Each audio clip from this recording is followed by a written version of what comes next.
Update muna nga tayo sa mundo ng basketball sa Gilas, Pilipinas. Nagsalita na nga si Coach Chot Reyes at may inamin kung bakit hindi nakapaglaro ang magkapatid na Harper sa Gilas, Pilipinas. Ngunit bago nga tayo magpatuloy, huwag kalimutang mag-like, subscribe, pakipindot na rin ang notification bell para updated ka sa susunod kong i-upload. Marami nga ang nagtatanong kung bakit hindi nakapaglaro sa Gilas, Pilipinas ang magkapatid na Harper na si Dylan at si Ron Harper Jr.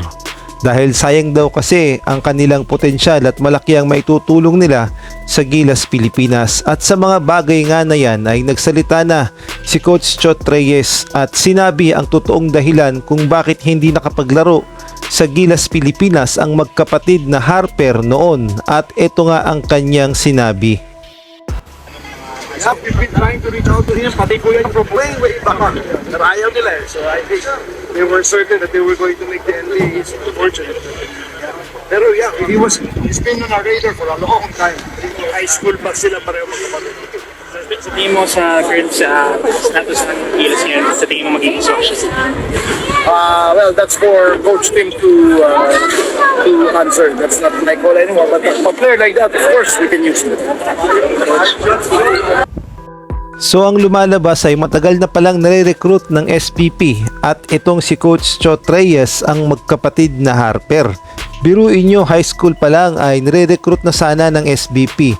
Kaya nga lang yung magkapatid na Harper pala ang tumatanggi dahil ang mukhang dahilan ay gusto nga nilang makapasok sa NBA, kaya naman talagang nag-focus sila sa kanilang goal at hindi muna naglaro sa Gilas, Pilipinas. Ngunit sayang talaga dahil kung nagkataon na pumayag ang magkapatid ay siguradong lalakari ng SBP ang kani-kanilang mga Philippine passport at malamang local player na sana si Dylan at si Ron Harper kung nagkataon at kung nagkasundo sana ang SBP at ang mga Harper noon.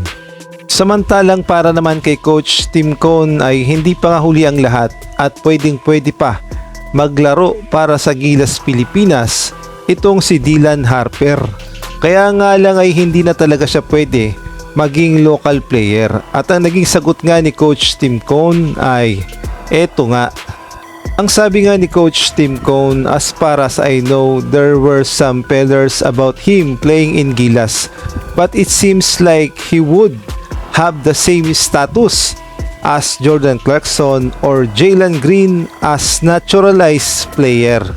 So lumalabas na pwede siya sa Gilas, kaya nga lang ay naturalized player ang kanyang labas.